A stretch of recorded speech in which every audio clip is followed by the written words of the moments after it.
Good evening, friends. Welcome to Grade Up Classes. This is Sonia here. I hope that you all guys are fine, safe and healthy. और बहुत बहुत स्वागत है आज आप लोगों के फेवरेट सेशन में जो आप लोग मुझे 2-3 हफ्ते से डिमांड कर रहे हो कि मैम प्लीज इंग्लिश करवा दो, प्लीज इंग्लिश करवा दो। सो फाइनली इंग्लिश में देखो इतना कुछ होता तो है नहीं, सो मैंने सोचा एक ऐसा सेशन लेती हूँ जिसमें आपका सारा कवर हो जाए। सो आज कम से कम मैं 60-70 क्वेश्चंस लेके आई हूँ। जो बच्चा रीट दे रहा है या सीटेट दे रहा है या यूपीटेट दे रहा है, देखिए यूपीटेट में भी 5-6 क्वेश्चंस आएंगे, रीट में तो पूरी इंग्लिश पेडागोजी आएगी, सीटेट में भी फुल 15 मार्क्स की और एमपीटेट में भी पूरी 15 मार्क्स की। सो इसलिए आप लोग सारे जने आ जाओ आज बेटर हम एक ही बार ही लगभग जो 15 टॉपिक्स है सारे कर लेते क्वेश्चंस के साथ। ओके, ठीक है, रेडी हो आप लोग? यस, ओके, जल्दी से सारे जने आ जाओ। हम लोग 15 टॉपिक्स आज ही कर लेते हैं क्वेश्चंस के साथ कि आपको मुझे लगता है जो आज मैं क्वेश्चंस लेके आई हूं ना, इनमें से ही आपको पेपर को देखने में मिल जाएगा। ओके, ठीक है। हाँ, अरे तारा, इंग्लिश में पता है क्यों कम नंबर जाते हैं? क्योंकि आप लोग पढ़ते ही नहीं हो, आप लोग डरते हो। जिस सब्जेक्ट से हम लोग डरते हैं ना तो उसको अवॉइड करते हैं। इंग्लिश पेडागोजी में अभी जो सीटेट के बच्चों ने एग्जाम दिया था, ठीक है, उनका इतना अच्छा स्कोर आया था। रीट वालों का भी डेफिनेटली बहुत अच्छा स्कोर आएगा। ओके, चलो, इसलिए अरे शुक्रिया विशाल शर्मा, बच्चे अपना ध्यान रखना। आपको फीवर है बट आप स्पेशली क्लास के आए हो, शुक्रिया शुक्रिया, ठीक है।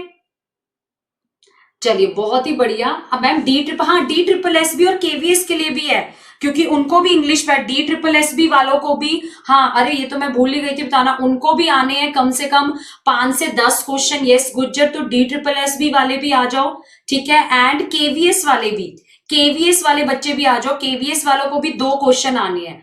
मुझे लगता है आज जो है, आज के सेशन के क्वेश्चन ही बस एनफ है, इसके अलावा आपको और इंग्लिश पेडागोजी करने की जरूरत ही नहीं है। सो आज के सेशन के क्वेश्चंस ही बहुत एनफ है। ओके, यस यस, हाँ जी गुज्जर, आ जाओ आ जाओ। ओके, यस, फटाफट चलो एक बार पहले सेशन को शेयर कर दो, ठीक है। कल बैठ के 3 घंटे मैंने बैठ के रात को 10 से लेके 1 बजे तक ये सेशन तैयार किया। ओके, आप लोगों के लिए बेस्ट इंग्लिश के मतलब जितने भी इंग्लिश के क्वेश्चंस थे वो बेस्ट मैंने छांटे। एक बार ही सेशन कर दो बच्चे। रिया कुमारी, आप देख सकते हैं ये सेशन में लाइक आप लिखा हुआ है, ये सबके लिए। रीट में तो आती इंग्लिश पेडागोजी है, उसमें तो आपको आनी 15 मार्क्स की इंग्लिश पेडागोजी है। सीटेट में भी, यूपीटेट में 5 क्वेश्चन रहेंगे, डी ट्रिपल एस बी में 10 क्वेश्चन लगभग रहते हैं, केवीएस में 2 से 3 क्वेश्चन रहेंगे। ओके, सो जल्दी से आ जाओ। ये शर्मा जी यूपीटेट में भी आएंगे, और यूपीटेट में मुझे लगता है ग्रामर के क्वेश्चन तो तुम लोग कर नहीं पाते, परंतु तुम लोग इसके क्वेश्चन जरूर कर लोगे। इंग्लिश जो यूपीटेट वाले बच्चे ना, ग्रामर के क्वेश्चन तो नहीं अटेम्प्ट हो पाते, पर इंग्लिश पेडागोजी के क्वेश्चन जो 5 आप लोगों को आएंगे, इनमें आप लोग फुल स्कोर कर सकते हो, और बहुत ईजी है, बहुत ईजी है। ओके, चलिए फटाफट आ जाइए। Shivani, Rohit, very good, good evening Sangeeta.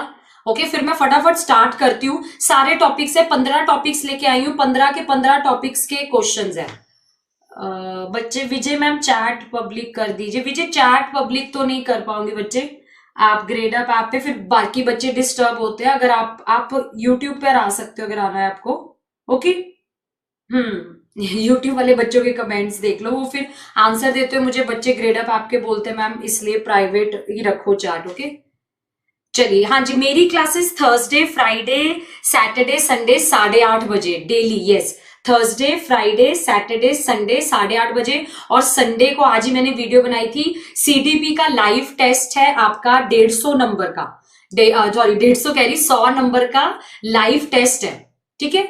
हाँ निहारिका, बिल्कुल जरूरत नहीं है, बिल्कुल जरूरत नहीं है। 100 का संडे को टेस्ट, और कल से आप लोगों ने बोला था ना मैम टॉपिक वाइज पढ़ा दो, कल से सीडीपी एक्सप्रेस शुरू हो रहा है टॉपिक वाइज। Okay, yes. बच्चे, रीट में 15 नंबर की आती है इंग्लिश पेडागोजी, सीटेट के लिए भी एनफ है। शिवानी, जो सीटेट की तैयारी कर रहे हैं उनके लिए तो बहुत ही बढ़िया है, कि उनको पता चल जाएगा कैसे क्वेश्चंस आएंगे। चलो स्टार्ट करते हैं, ठीक है। मैं टॉपिक वाइज पढ़ाना शुरू करती हूँ। एक बारी बस लास्ट बार आप लोग ग्रुप्स में डाल दिया आप लोगों ने अपने फ्रेंड्स को, एक बार ये बता दो फ्रेंड्स को आपने एक बार शेयर कर दिया ग्रुप्स में, ताकि मैं चाहती हूँ ये सेशन मैक्सिमम बच्चे देखें, कि उनका मैं चाहती हूँ सबका फायदा हो। ओके, ठीक है, मैं चाहती हूँ जो बच्चे इंग्लिश से डरते हैं, एटलीस्ट मुझे लगता है इन 70 क्वेश्चंस में से 10 क्वेश्चंस तो पक्का आएंगे, चाहे DSSB वालों को आए, चाहे KVS, चाहे रीट, चाहे सीटेट, किसी को भी आ सकते हैं। सो आई वांट प्लीज आप सबके साथ ये शेयर कर दो। ओके, यस, ओके सरिता कर दिया, शुक्रिया share. Good evening Priyanka, Ayushi, yes. चलिए स्टार्ट करते हैं। ओके, आप लोग आंसर्स देते रहना, बट मैं क्वेश्चंस के आंसर मैं खुद देती रहूंगी, क्योंकि क्वेश्चंस बहुत सारे हैं, मुझे काफी क्वेश्चंस कराने हैं कि मैं आप लोगों को ज्यादा से ज्यादा इंग्लिश पढ़ा सकूं। ओके, चलिए बच्चे, जहां भी आप दे रहे हो ना इंग्लिश, ये session I think her exam के लिए हेल्पफुल है। इंग्लिश के कुछ ऐसे बेसिक क्वेश्चन है आपको जो हर जगह आएंगे ही आएंगे। हाँ, CDP एक्सप्रेस की कल से ट्रेन चलेगी टॉपिक वाइज, आप लोगों ने बोलता है टॉपिक वाइज कल से, और संडे को 100 मार्क्स का लाइव टेस्ट होगा 8:30 बजे। Okay, yes. ये देखिए आराधना मैम, आपकी वजह से इंग्लिश पेडागोजी में 30 में से 26 आए। अरे वाह वाह, बहुत ही बढ़िया। अभी भी इस बार भी इतने ही मार्क्स आएंगे। हाँ, जो अभी सीटेड होगा टू 2021, अभी जब भी होता है 2, 3, 4, 5 महीने बाद, और रीट में भी जो रीट और यूपीटेट दे रहे हैं उनका भी अच्छा स्कोर रहेगा। ओके चलो लेट स्टार्ट। अच्छा, एक बार इनके स्क्रीनशॉट ले लो, फटाफट स्क्रीनशॉट ले लो। ये आपका सिलेबस है, ये आपके टॉपिक्स हैं जो डेफिनेटली कि जिनसे क्वेश्चंस आते ही आते हैं। यही आपके सारे टॉपिक्स हैं जिनसे आपके क्वेश्चन डेफिनेटली आते ही आते हैं। ओके, आज की राहुल, आज मैं 70 क्वेश्चंस करा रही हूँ तुम्हें ऑलमोस्ट। सो आज की क्लास में तुम्हारी 90% मैंने कर दी है कंप्लीट। हाँ हाँ, नहीं नहीं रोहित, मैं देख रही हूँ कमेंट। चलो, यूट्यूब पे कल 8:30 बजे CDP एक्सप्रेस शुरू होगी। यस, चलो लेट स्टार्ट। सबसे पहले टॉपिक में तुम्हें पढ़ाऊंगी भाषा अर्जन और भाषा अधिगम, जिसको हम कहते हैं ना language acquisition and language learning. इस पे डेफिनेटली क्वेश्चन आता है, एंड क्वेश्चंस के थ्रू ही पढ़ाऊंगी। जैसे आपको पता है, जब बच्चा अपनी मातृभाषा सीखता है ना, और जब हम अपनी मातृभाषा सीखते हैं तो आप बताइए उसमें हमें कोई जोर लगता है? हम हिंदी सीख रहे हैं, इंग्लिश सीख रहे हैं, पंजाबी सीख रहे हैं, आप पैदा होते सार बोलने लग जाते हैं, आपका कोई जोर नहीं लगता ना। तो जब बच्चा लैंग्वेज को सीखता है नेचुरली, कोई प्रैक्टिस की जरूरत नहीं होती, वो नेचुरली सीखता है, तो इसको फ्रेंड्स हम क्या कहते हैं? Language acquisition. हिंदी में इसे बोलते हैं भाषा अर्जन, हिंदी भी बता दी तुम्हें। ओके ठीक है, लैंग्वेज एक्विजिशन।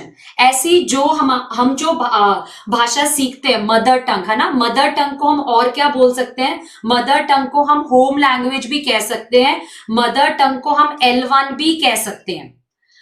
मैम इसकी PDF मिलेगी। हाँ, अगर देखिए अगर हम 800 प्लस या 1000 प्लस हो गए तो मैं PDF डाल दूंगी। ठीक है, बच्चों पे डिपेंड करता है, बच्चे ज्यादा हुए सेशन में तो मैं PDF टेलीग्राम पर डाल दूंगी इन 70 क्वेश्चंस की। ओके, तो जो हमारी मदर टंग है, तभी मैं बोल रही हूँ एक बार आप शेयर कर दो सेशन को। जो हमारी मदर टंग है उसको होम लैंग्वेज भी कहते हैं, उसको L1 भी कहते हैं, और इसको हम क्या करते हैं? अर्जित करते हैं, एक्वायर करते हैं। ठीक है, ओके चलिए थर्ड क्वेश्चन। अच्छा, जो भाषा अभी आप लोगों को जो भाषा टफ लगती है, कौन सी टफ लगती है? इंग्लिश टफ लगती है ना, क्योंकि इंग्लिश क्यों? क्योंकि क्या होता है, हमारी मदर टंग इंग्लिश नहीं है, हमारी मातृभाषा हिंदी है। हमें इंग्लिश इसलिए टफ लगती है क्योंकि वो स्कूल में जाके हमें सीखनी पड़ती है ना, वो सीखनी पड़ती है। सो इसीलिए जब लैंग्वेज को, जिसको हम सीखते हैं एफर्ट लगा के, जोर लगा के, तो हम उसको बोलते हैं हमने लैंग्वेज लर्न करी है। ठीक है, लर्न करी है, सो इसको बोलते हैं लैंग्वेज लर्निंग। ओके, सो आपको क्लियर हो गया लैंग्वेज एक्विजिशन और लैंग्वेज। बच्चे कल से है CDP एक्सप्रेस, कल से शुरू हो रही है। फुल टॉपिक्स, 4-4 थ्योरीज एक घंटे में, एक घंटे में 4-4 थ्योरीज मैं करवा रही हूँ। कल से CDP एक्सप्रेस शुरू हो रही है 8:30 बजे। आज ये स्पेशल लेक्चर है। रीट मैं चाहती हूँ रीट वाले फुल मार्क्स स्कोर करें, 15 आउट ऑफ 15, सीटेट वाले भी और यूपीटेट वाले भी, और सच एमपीटेट वाले भी। चलो, और वेरी इंपॉर्टेंट क्वेश्चन, ये क्वेश्चन CDP में भी आ रखा है, इंग्लिश में भी। क्रिटिकल पीरियड क्या होता है? आपने सुना है संवेदनशील पीरियड। क्रिटिकल पीरियड क्या होता है लैंग्वेज लर्निंग में? आपने एक लाइन सुनी होगी, जो बच्चे की स्टार्टिंग की उम्र होती है, अर्ली चाइल्डहुड, लगभग 3 से 5 साल, सुना है ना, 3 से 6 साल, वो सबसे ज्यादा मुश्किल पीरियड होता है बच्चे का लैंग्वेज सीखने का। तो क्रिटिकल पीरियड लैंग्वेज में भी यही होता है। ये वो पीरियड है, या हम लोग कह सकते हैं ये वो फेज है है जब जिसके अंदर बच्चा क्या करता है, भाषा को आसानी से सीखता है। इस दौरान बड़ा सेंसिटिव पीरियड इसको कहते हैं, क्योंकि क्या होता है बच्चा बड़ा ही मेहनत करके सीख रहा है भाषा को। तो इसका करेक्ट आंसर मानना है पीरियड ड्यूरिंग विच लैंग्वेज को हम एक्वायर करते हैं विद ग्रेटर ईज, ठीक है, then any other time. Okay, और ये आपका याद रखो अर्ली चाइल्डहुड पीरियड है 3 से 6 साल। ओके, चलिए ये पहला टॉपिक है। पहले टॉपिक के देखो क्वेश्चंस हो गए, वेरी वेरी इंपॉर्टेंट, और क्वेश्चंस ऐसे ही आएंगे, ठीक है। दूसरा टॉपिक है, कुछ आपको लैंग्वेज बेस्ड क्वेश्चंस आते हैं, वो मैं आपको दिखाती हूँ कैसे। जैसे आपको पता है लैंग्वेज में आपको दो तीन बातें जाननी बहुत ज्यादा जरूरी है। आपने देखा लैंग्वेज में, अभी आप देखो सेंटेंसेस लिख रहे हो, किसी बच्चे का सेंटेंस उल्टा पुल्टा है, किसी ने एरर कर दिया, किसी ने द नहीं लगाया, किसी ने ऑफ नहीं लगाया। आपको पता है हम वर्ड्स को प्रॉपर, हाँ अभी सुन लो, अभी नोट मत करो गुज्जर, यस अभी नोट मत करो, अपना सेशन की दोबारा रिकॉर्डिंग देखना और देख के दोबारा लिख लेना। अभी सिर्फ आप लोग मेरे को सुनिए, ठीक है, बेटर अभी लिखिए मत, आप सुनने पर जोर दीजिए। अगर क्योंकि कुछ नहीं समझ आया वो कमेंट में लिख देना, ठीक है। तो आप इसको लिख लेना, क्वेश्चंस भी लिख लेना, जो मैं बता रही हूं वो भी बाद में लिख लेना। तो देखिए जब हम वर्ड्स को प्रॉपरली अरेंज करते हैं, एक ऑर्डर में लगाते हैं ना, इसको फ्रेंड्स हम क्या बोलते हैं, सिंटेक्स, ठीक है। वेरी इंपॉर्टेंट है कि लैंग्वेज का एक स्ट्रक्चर होता है, लैंग्वेज को प्रॉपर एक ऑर्डर में लगाया जाता है, तो उसको हम लोग क्या बोलते हैं, सिंटेक्स बोलते हैं। वेरी इंपॉर्टेंट, ठीक है। एंड एक वेरी इंपॉर्टेंट ना, ये क्वेश्चन हर बच्चा गलत करता है, चाहे यूपीटेट का हो, चाहे रीट का हो, चाहे सीटेट का हो, चाहे DSSB का बच्चा हो। Thank you Rohit. Okay, language बच्चे टिक कर देते हैं, लैंग्वेज वर्ड से बना है, लैंग्वेज अरेंजमेंट। आपने ध्यान रखना है इस क्वेश्चन का आंसर क्या है, लैंग्वेज एक सिस्टम है। ओके, ये एक बहुत इंपॉर्टेंट चीज है कि जो आप लैंग्वेज पढ़ते हो ना, एस के बच्चे मैं इंग्लिश करवा रही हूँ आज, पेडागॉजी। ओके, अगर आज बच्चों का रिस्पॉन्स अच्छा रहा तो मैं 100 क्वेश्चंस इंग्लिश पर लेके आऊंगी, जिससे आपका DSSB, KVS, यूपीटेट सब में इंग्लिश पेडागॉजी में स्कोर पक्का पूरा आएगा, ठीक है। हाँ जी 30 आते हैं, यस संजय। ओके, ठीक है। सो देखिए लैंग्वेज आपको ध्यान रखना है, लैंग्वेज क्या है, एक सिस्टम है। इसमें बच्चे B, सेकंड, थर्ड, फर्स्ट टिक करते हैं, बट ये गलत है, आपने ध्यान रखना है। लैंग्वेज एक प्रॉपर क्या है, आपका सिस्टम है। Okay, very important thing. अच्छा, उसके बाद ये रिसेंटली अभी क्वेश्चन आया था, ये रीट में आ चुका है ऑलरेडी 2014 या 15 में, सीटेट में ये अभी आया था। वो लैंग्वेज की ब्रांच बताइए कौन सी है जिसमें हम लैंग्वेज और सोसाइटी को इकट्ठे लेकर चलते हैं, हम भाषा और समाज को इकट्ठे लेकर चलते हैं, वो लैंग्वेज की कौन सी ब्रांच है। तो आपने लिंग्विस्टिक देखो क्या, लैंग्वेज जो है ना, लिंग्विस्टिक वर्ड का मतलब होता है भाषा, लैंग्वेज। तो अगर हम इसमें हमने सोशल जोड़ दिया तो फ्रेंड्स वो क्या हो जाएगा, आपका sociolinguistic. Okay, very important, REET में भी आ चुका है, सीटेट के अंदर भी आपका ये आ चुका है। Okay, clear. चलिए 8th क्वेश्चन, ये यूपीटेट में आ चुका है, यूपीटेट में आया था। 44 साउंड्स होते हैं इंग्लिश में, आप उनमें से बताइए कौन से वॉवल है और कौन से कॉन्सोनेंट है, ठीक है। वॉवल और कॉन्सोनेंट कौन से, तो आपने ध्यान रखना है आपके 20 वॉवल्स हैं और 24 कॉन्सोनेंट्स हैं। Okay, this is very very important, ठीक है। ये यूपीटेट के अंदर क्वेश्चन आया था, इनको बाद में लिख लेना, अभी सुन लो बाद में इनको लिख लेना, ठीक है। 9th क्वेश्चन है, ठीक है। अब जब इंग्लिश में ये वर्ड्स पढ़ते हो ना, जब आप ये वर्ड्स पढ़ते हो तो इनके मतलब होते हैं ना, इनके मीनिंग होते हैं। तो इन वर्ड्स के क्या होते हैं, मीनिंग होते हैं। तो इसको हम लोग क्या बोलते हैं, सिमेंटिक्स। तो जब हम ये वर्ड्स पढ़ते हैं और उनके मीनिंग्स पढ़ते हैं, इसको फ्रेंड्स क्या कहा जाता है, सिमेंटिक्स, ठीक है। वेरी इंपॉर्टेंट, सिंटेक्स बता दिया, सिमेंटिक्स मीनिंग्स, और आपका सिंटेक्स क्या था, स्ट्रक्चर। Okay, very good. अच्छा 10 इटाइमोलॉजी क्या होता है, आप देखिए चाहे साइंस हो, चाहे सोशल हो, चाहे EVS हो, हर वर्ड कहीं ना कहीं से आया है, मानते हो ना, ये हर वर्ड का कहीं ना कहीं से ओरिजिन हुआ है, कहीं ना कहीं। जैसे ये चाउमीन है, चाइनीज से आया, हर वर्ड का कहीं ना कहीं से ओरिजिन हुआ है। इसको बच्चे क्या कहते हैं, इटाइमोलॉजी। इटाइमोलॉजी ये जानना कि वर्ड्स का ओरिजिन कहां से हुआ है। ओके, चलिए 11th question very important. English पता है हम लोग क्यों पढ़ते हैं दोस्तों? इंग्लिश हम लोग क्यों पढ़ते हैं? एमपी टेट में क्वेश्चन पढ़ा था। इंग्लिश में हमें ये 4 बातें पढ़नी होती है। लैंग्वेज जो हम पढ़ते हैं ना, चाहे आप हिंदी पेडागोजी करो, चाहे आप इंग्लिश पेडागोजी करो, चाहे आप पंजाबी पेडागोजी करो, हम ये 4 चीजें पढ़ते हैं। LSRW, listening, speaking, reading, writing, ये मकसद होता है। और आपको एक ये बहुत इंपॉर्टेंट क्वेश्चन है, हर टेट में आया हुआ है, DSSB, KVS, सबके अंदर ये आया हुआ है। हमारे कौन से स्किल्स एक्टिव स्किल्स हैं और बताइए हमारे कौन से स्किल्स पैसिव स्किल्स हैं। मुझे एक चीज बताओ, देखिए फ्रेंड्स, जब हम लिखते हैं या बोलते हैं, इसमें हम लोग खुद एक्टिवली इन्वॉल्व है, सक्रिय जिसको कहते हैं ना। तो बच्चे ये दो तो आपके एक्टिव स्किल्स हैं।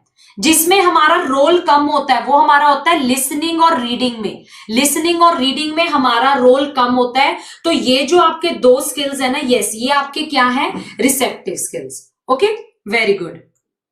चलिए उसके बाद अब आप सोचेंगे ब्लूम टैक्सोनॉमी, अरे ये ब्लूम कहां से आ गया? इंग्लिश के अंदर यूपी टेट में और रीट में मैंने खुद ब्लूम के क्वेश्चंस देखे हैं। ब्लूम के क्वेश्चंस आए हुए हैं, मैं क्वेश्चन दिखाती हूँ। देखो ब्लूम इंग्लिश के अंदर डालते हैं ब्लूम, असेसमेंट का क्वेश्चन, पोर्टफोलियो, एनेक्डोटल रिकॉर्ड, ये सारी बातें डालते हैं। ओके, तो ये देखिए क्वेश्चन आया था ब्लूम में, बताइए हायर ऑर्डर थिंकिंग स्किल क्या है।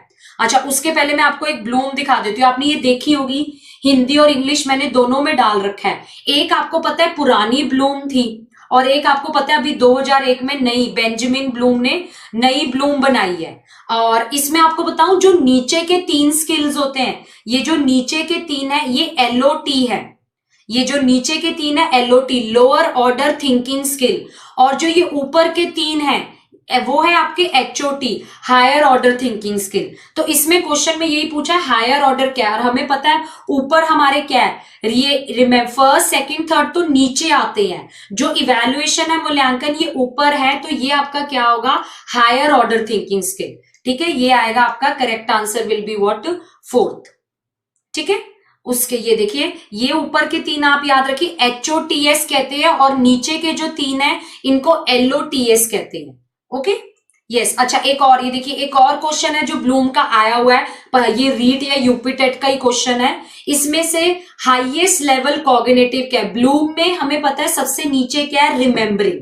और ब्लूम में सबसे ऊपर क्या है? सबसे ऊपर टॉप पे कौन सा है आपका? यहाँ इवैल्यूएटिंग। वैसे हमें पता है टॉप पर क्रिएटिंग है, सृजन है। वैसे टॉप पर क्रिएटिंग है, सृजन है, बट अब सृजन से नीचे क्या? इवैल्यूएटिंग। तो हम क्या टिक करेंगे? 4th।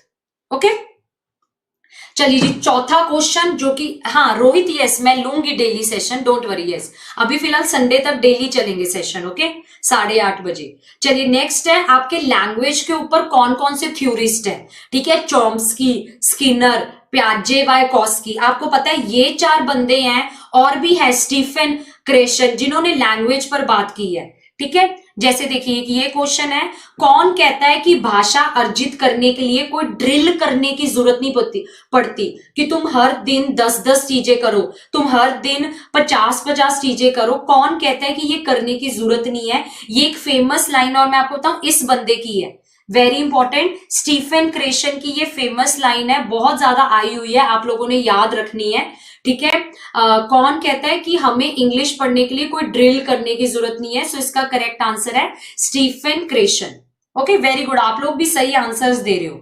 अच्छा, और मैं आपको बताती हूँ जो इस बंदे की थ्योरी है ना, इसने ये ना आज तक यूपी टेट रीट में क्वेश्चन आया, इनके बारे में नहीं पूछा, इनके बारे में नहीं पूछा कि ये होते क्या है, परंतु जो इसने ये 5 चीजें दी हैं, इसने ये 5 हाइपोथेसिस दी है ना फ्रेंड्स, इनमें से पूछ लेते हैं कि कौन सा नहीं है। ठीक है, इसमें से पूछ लेते हैं कौन सा नहीं है। अब देखो, अगर मैं इसमें देखूं, affective filter, input, natural order monitor और एक्विजिशन लर्निंग। अच्छा, अब आप बताइए इनमें से कौन सा नहीं है? लर्नेबिलिटी, हाँ, अगर आप देखिए ऐसा कुछ इसने नहीं दिया है ना, स्टीफन क्रेशन ने ऐसा कुछ नहीं दिया। सो इसका करेक्ट आंसर क्या होगा? That will be 3rd। Okay, so इनकी ना बच्चे पूछते हैं मैम ये थ्योरी पढ़े, अरे मत पढ़ो, कोई जरूरत नहीं है इतनी पढ़ने की, बड़ी मुश्किल इसकी थ्योरी है, हालांकि है बहुत आसान है, बट एटलीस्ट जो इसने 5 हाइपोथेसिस बनाए हैं, आप लोग इसको तो कॉपी में लिख सकते हो ना सारे जने, है ना? यस, तो इसको सारों को इस फोटो को जरूर अपनी कॉपी में लिख लेना। यूपी टेट, DSSB रीट सारे बच्चे, ठीक है, ये सेशन मैंने जो क्वेश्चंस लाई हूं ना हर किसी को सोच के बनाया है। और इसी बात में एक बार तो शेयर कर दो यार, तुम लोग तो शेयर ही नहीं कर रहे, एक बार ही तो शेयर कर दो, है ना। यस यस, यस मैम आप हमारे कमेंट नहीं देख रही। अच्छा बच्चे, पता बड़ी मुश्किल होती है, ग्रेड अप ऐप पे भी बच्चे हैं, यूट्यूब पर भी बच्चे हैं, तो हर जगह देखना पड़ता है कमेंट, बड़ा थोड़ा मुश्किल हो जाता है, तो बुरा मत मानिए। आज ज्यादा फोकस मेरा पढ़ाई पर है, ठीक है। हाँ, बाकी फिलहाल सामने यूट्यूब है तो यहाँ पर मेरे को ज्यादा जल्दी कमेंट्स दिख रहे हैं। ओके, तेजी से जाते हैं ना तो पता नहीं चलता। ओके, चलिए अगला। अच्छा, नाउ नेक्स्ट क्वेश्चन, अगला देखिए, थ्योरिस्ट कौन है बच्चे, मेरी इसी टाइम पे क्लास होती है 8:30 बजे ही। कौन कहता है कि बच्चा सीखता है अनुकरण के माध्यम से, पुनर्बलन के माध्यम से, ये कौन कहता है फ्रेंड्स, आपने याद रखना है, बीएफ स्किनर। बीएफ स्किनर आपने नाम सुना होगा ना, ठीक है। बीएफ, ये पीएस टेट के लिए भी, पीएस टेट वालों को भी जसप्रीत 15 नंबर की इंग्लिश पेडागोजी आएगी, ठीक है, 15 नंबर की, तो ये आप भी जरूर देखो, पंजाब वाले। ओके, ये बीएफ स्किनर कहता है कि बच्चा अनुकरण और पुनर्बलन के माध्यम से सीखता है। ओके, ठीक है। चलिए जी, 17th क्वेश्चन, ये अभी सीटेट में आया था, सीटेट में आया था कि बच्चे ना, देखिए बच्चे किस तरह से पोयम सीख रहे हैं, एक दूसरे के साथ, ग्रुप के अंदर एक दूसरे के साथ मिलकर बच्चे पोयम सीख रहे हैं। तो जो ये उनका आपस में सामाजिक संपर्क हो रहा है, सोशल इंटरेक्शन हो रहा है ना, तो ये किसकी थ्योरी है आपकी, लेव वाइकोस्की, ठीक है। लेव वाइकोस्की की थ्योरी है, आपको पता है, सोशल कल्चर थ्योरी। चलिए जी अगला, ये ठीक है, लैंग्वेज को लेके मैंने चॉम्स्की बता दिया, स्किनर हो गया आपका, स्टीफन क्रेशन हो गया, और वाइकोस्की हो गया, और आपका एक क्या है, प्याजे। प्याजे तो आपको पता ही है, प्याजे कहता है पहले थॉट आया बाद में भाषा, ठीक है, पहले थॉट आया भाषा। वाइकोस्की क्या कहता है, पहले भाषा और फिर थॉट।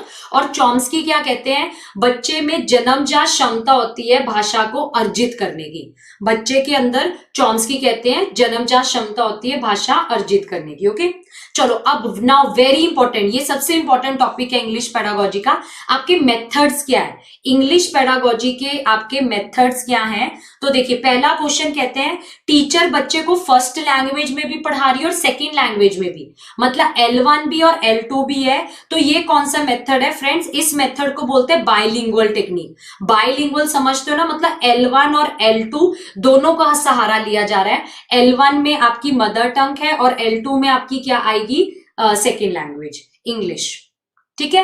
और अच्छा, अब अगला, हर मेथड का क्वेश्चन डाला है मैंने, हर मेथड का क्वेश्चन डाला है। कौन से मेथड में हम स्ट्रक्चर्स पढ़ते हैं, कई बार ना बच्चे होते हैं वो सिंपली सीख नहीं पाते इंग्लिश, तो उनको स्ट्रक्चर्स बताने पड़ते हैं। स्ट्रक्चर्स कैसे उनको बताना होता है, आई ईट, आई हैव ईटन, ऐसे स्ट्रक्चर्स पैटर्न बताने पड़ते हैं। ये आपका, ये रीड का क्वेश्चन है, ये रीड से मैंने उठाया क्वेश्चन, रीड के भी मैंने क्वेश्चंस डाले हुए हैं, यूपीटेट सीटेट सारे एग्जाम से क्वेश्चन डाले हैं।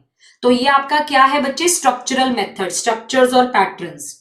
नेक्स्ट है, किस मेथड में हम मदर टंग बिल्कुल भी नहीं यूज करते, L1 बिल्कुल भी नहीं यूज होती फ्रेंड्स, डायरेक्ट मेथड में। डायरेक्ट मेथड में हमने L1 बिल्कुल, डायरेक्ट मेथड का मतलब है इंग्लिश है तो सिर्फ इंग्लिश में ही बात की जाएगी। ओके, फिर आपका कौन सा मेथड है जिसको सबसे बेस्ट मेथड कहा जाता है, बेस्ट मेथड कहा जाता है जिसमें सारे बच्चे इकट्ठे मिलके पार्टिसिपेट करते हैं, एक दूसरे से बातचीत करते हैं। जो आपका सबसे बेस्ट मेथड है ना फ्रेंड्स, वो है आपका CLT, communicative language teaching approach. इसके अंदर बच्चे को पता है क्या बोला जाता है कि वो लैंग्वेज यूसेज पर ध्यान दे, लैंग्वेज यूसेज की, जितना वो लैंग्वेज बोलेगा ना उतना वो ज्यादा सीखेगा। ओके, देन 22 है, एक टीचर रिया है जो क्या करती है, वो क्लास के अंदर ना चीजें लेकर बच्चों को पढ़ाती है, चीजें लेकर, ऑब्जेक्ट से लेकर चीजें लेकर बच्चों को पढ़ाती है। तो जब टीचर कोई सहारा ले रही है, कोई आइटम्स यूज कर रही है क्लास में, इस टेक्निक को बच्चे बोलते हैं हम TPR, इसको कहते हैं TPR, total physical response. Okay, ठीक है। अच्छा, नेक्स्ट आपकी टीचिंग इंग्लिश की टेक्निक है इक्लेक्टिज्म। इक्लेक्टिज्म आपको पता है, जो देखिए अभी हमने इतने सारे मेथड्स पढ़े, अगर मैं इन सारे मेथड्स को कंबाइन कर दूं, मैं इन सारे मेथड्स को कंबाइन कर दूं, ठीक है, और हर मेथड की बेस्ट चीज उठा लूं, तो इस मेथड को हम बोलते हैं इक्लेक्टिक मेथड या इलेक्टिज्म, कि हमने क्या करी, सारी स्ट्रैटेजीज उठा ली अलग अलग मेथड से, अलग अलग मेथड से हमने सारी स्ट्रैटेजी उठा ली, तो इसको कहते हैं इक्लेक्टिज्म। ओके, अच्छा, अगला मेथड है जीटीएम मेथड। जीटीएम मेथड ये क्लासिकल मेथड है, सबसे पुराना मेथड, सबसे पुराना मेथड। इसके अंदर क्या करते हैं, हम हर चीज मदर टंग में ट्रांसलेट करके पढ़ाते थे। अगर इंग्लिश भी अब जैसे अगर तुम नोटिस करो, जिस तरह मैं इंग्लिश भी पढ़ा रही हूं ना, मैं इंग्लिश में भी क्या कर रही हूं, हिंदी में ट्रांसलेट कर रही हूं, है ना, मैं हिंदी में ट्रांसलेट कर रही हूं, अगर तुम नोटिस करो तो, ठीक है। जीटीएम मेथड अगर फोकस करे, सिर्फ मदर टंग का यूज करता है, इसमें आपका यूज किसका होता है, सिर्फ मदर टंग का। ओके बच्चे, मैं बता दूंगी रोहित, जब पीएसटेट फॉर्म आएंगे तब बता दूंगी, ठीक है। ओके चलिए, नेक्स्ट आपका है प्रिंसिपल्स। लैंग्वेज जब हम पढ़ाते हैं ना, कुछ नियम और कानून होते हैं। नेक्स्ट टॉपिक यही आपका रीट और सीटेट यूपीटेट सब में यही सिलेबस दिया हुआ है, तो मैंने वो टॉपिक वाइज ही आप लोगों के लिए क्वेश्चन बनाए हैं। ओके चलिए, ये वेरी इंपॉर्टेंट क्वेश्चन। अच्छा मुझे एक चीज बताओ, साइंस पढ़ाते हैं तुमने एक चीज नोटिस करी, जब लोकेश सर तुम्हें साइंस पढ़ाते हैं तो वो तुम्हें स्टोरी सुनाते हैं, ठीक है। लोकेश सर तुम्हें ये भी तो कह सकते हैं कि चलो बर्ड्स पर ऐसे लिखो, चलो भाई पंछियों पर ऐसे लिखो, बोल सकते हैं ना। तो जब हम सोशल के अंदर, साइंस के अंदर इंग्लिश का सहारा लेते हैं, कि हमने बच्चे को बोला तू ऐसे लिख, तू पोएम लिख, तो इसको फ्रेंड्स हम लोग क्या कहते हैं, लैंग्वेज अक्रॉस करिकुलम। कि हम लोग क्या कर रहे हैं, अब देखिए एटॉमिक एनर्जी, टीचर साइंस का टॉपिक पढ़ा रही है ना, साइंस का टॉपिक पढ़ा रही है और वोकैबुलरी और डिबेट का सहारा ले रही है। ओके सो इसको हम लोग कहते हैं language across curriculum. Okay next है, एक आपके पास एक अच्छी टेक्स्ट बुक है ना, आप कैसे बताएंगे कि एक लैंग्वेज टेक्स्ट बुक के अंदर क्या होना चाहिए। देखिए बच्चे, जो आपके पास टेक्स्ट बुक है ना, ऑफ कोर्स सुंदर होनी चाहिए, अच्छी होनी चाहिए, और उसमें जो आपका टेक्स्ट होना चाहिए, उसमें जो लिखा हुआ है ना, वो लिखा होना चाहिए कि बच्चे को समझ आए। वेरी इंपॉर्टेंट, बच्चे को समझ आना चाहिए। फॉन्ट वगैरह, इलस्ट्रेशन जो उसमें लिखा हुआ है वो बच्चे को समझ आना चाहिए। ओके सो इसका करेक्ट आंसर क्या है आपका, दैट इज व्हाट, 4th। 27 कहते हैं इंग्लिश की जो टेक्स्ट बुक प्राथमिक स्तर पर होती है, प्राथमिक स्तर पर, प्राइमरी लेवल पर होती है। जल्दी शेयर करो, आप लोग शेयर ही नहीं कर रहे। फिर मैं पीडीएफ डाल दूंगी, इन सारे इस पूरी टेलीग्राम पर डाल दूंगी, बट एक बार सेशन को शेयर करो। आपके पास ग्रुप्स है, अभी तुम लोग झूठ बोलते हो मैम हम तो किसी दोस्त को नहीं जानते, तुम्हारे पास बीएड डीएलएड के इतने सारे ग्रुप्स है, स्टेटस ही लगा दो, स्टेटस ही लगा दो। मैं डेफिनेटली फिर इसकी पीडीएफ डाल दूंगी। और ये सबसे इंपॉर्टेंट, अगर ये कर जाओगे, तुम्हारा ये क्वेश्चन ही दोबारा देख लोगे ना, तुम्हारा पेपर क्लियर हो जाएगा। तो एक बार तो शेयर कर दो यार, मेहनत के लिए तो शेयर बनता ही है, कि मैं चाहती हूँ ज्यादा बच्चे आए इस सेशन में, so please. Okay primary level पे, प्राथमिक स्तर पे अगर देखो आपके पास बच्चा है, आपके पास 1st to 5th का बच्चा है, तो आप उसके लिए क्या मैटर करेगा, उसके लिए पता है ये मैटर करेगा। आप देखिए उसके लिए कवर पेज या इलस्ट्रेशन, कवर पेज क्या है, स्टार्टिंग का पेज क्या है, ये मैटर करेगा। या आप देखो जो एक छोटा बच्चा है तो उसको किस में इंटरेस्ट है, वो क्या पढ़ना चाहता है, उसका इंटरेस्ट जानो, उसकी एज का इंटरेस्ट क्या है, और वो भाषा कैसे पढ़ना चाहता है, मदर टंग में, इंग्लिश पढ़ना चाहता है क्या, तो ये जानो। सो ऑफ कोर्स इसका करेक्ट आंसर क्या होगा आपका, दैट विल बी 1। ओके अरे वाह, बहुत ही इंपॉर्टेंट क्वेश्चन, बहुत ही, ये तो ग्रामर में भी आता है। लेक्सिकल वर्ड आपको पता है क्या होते हैं, लेक्सिकल वर्ड होते हैं आपके कंटेंट वर्ड। आपने 2 तरह के वर्ड सुने होंगे, एक होता है आपका फंक्शन वर्ड, फंक्शन वर्ड्स होते हैं। फंक्शन वर्ड्स वो होते हैं जो हमें जोड़ने के लिए काम आते हैं। जैसे आप देखो द, इज, माइट, ठीक है, एंड हो गया, बिटवीन हो गया, ये वाले वर्ड्स होते हैं जो जोड़ने में हेल्प करते हैं। जो आपके कंटेंट वर्ड होते हैं लेक्सिकल, वो जोड़ने में नहीं हेल्प करते। अब जैसे लव है, लव तो क्या, कोई लव जोड़ने के लिए तो यूज नहीं होता ना, 2 वर्ड्स के बीच में कोई वर्ड डालना होता है, तो फिर लव तो आपको पता है कंटेंट वर्ड है। जैसे ये बॉटल है, ये कंटेंट वर्ड है। Okay so love is also content word. Okay चलिए नेक्स्ट, आपकी 2 तरह की वोकैबुलरी होती है, एक एक्टिव वोकैबुलरी, एक पैसिव वोकैबुलरी, है ना।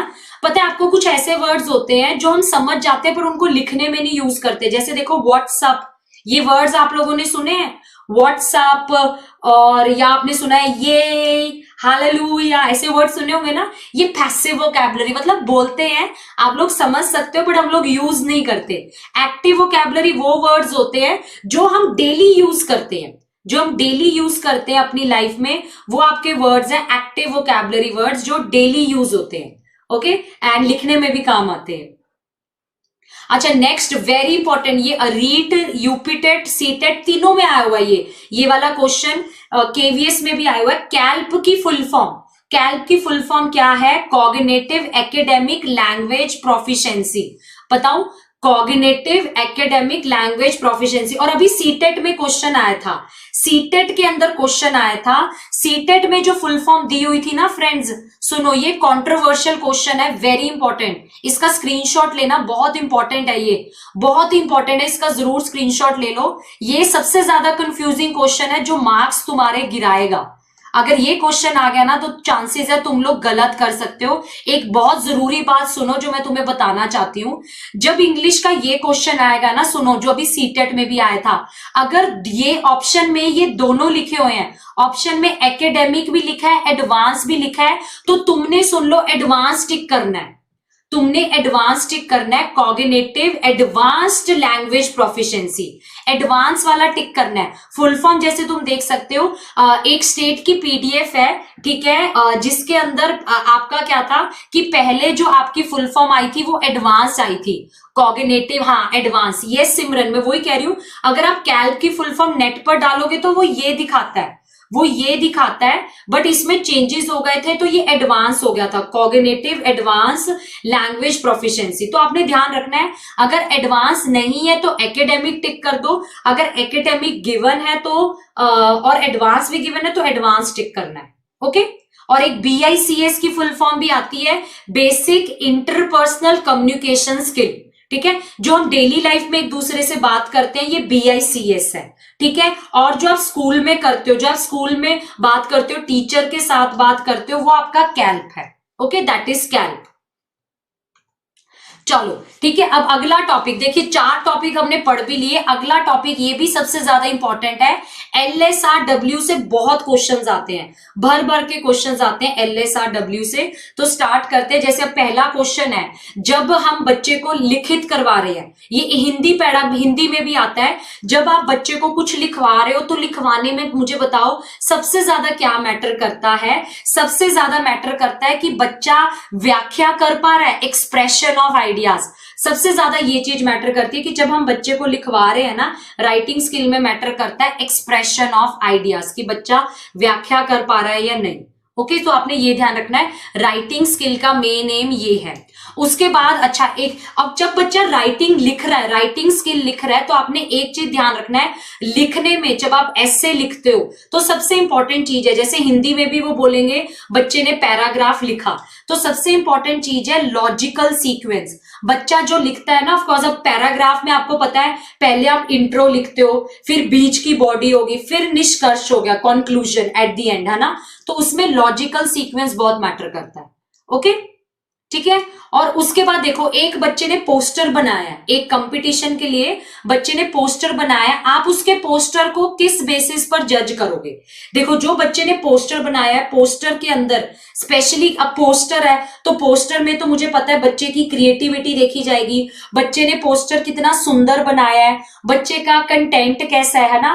फॉन्ट फूट की तो बाद की बात है, फॉन्ट, कोटेशन, वर्ड लिमिट, सबसे ज्यादा जो मैटर करता है creativity, main most important point है, क्रिएटिविटी मैटर करती है। गुज्जर एंड में बताती हूँ, टेलीग्राम आईडी एंड में बताती हूँ, क्रिएटिविटी सबसे ज्यादा। और यही 2 ऑप्शंस है, इन दोनों में से मुझे एक चुनना था, थर्ड और फोर्थ में से सिर्फ एक ही ऑप्शन सही है, ज्यादा अच्छा है, वो आपका थर्ड है। फॉन्ट से ज्यादा इंपॉर्टेंट है आपका सामग्री और दिखने में कैसा है।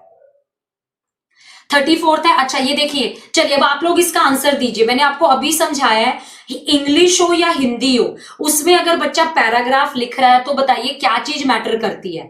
जब एक बच्चे ने पैराग्राफ लिखा है ना, चाहे वो हिंदी का पैराग्राफ हो, पंजाबी का पैराग्राफ हो, इंग्लिश का पैराग्राफ हो, राइटिंग, पंक्चुएशन, ये चीजें नहीं मैटर करती। जो फ्रेंड्स मैटर करता है वो ये है, अभी आपको बताया, यस, आइडियाज, प्रेजेंटेशन बच्चे की, बच्चे ने लिंक में लिखा है, कोहेरेंस क्या होता है, वही जो अभी बता के हटी मैं, क्या बच्चे ने लॉजिकल लिखा है या नहीं उसको, ठीक है, ये मैटर करता है।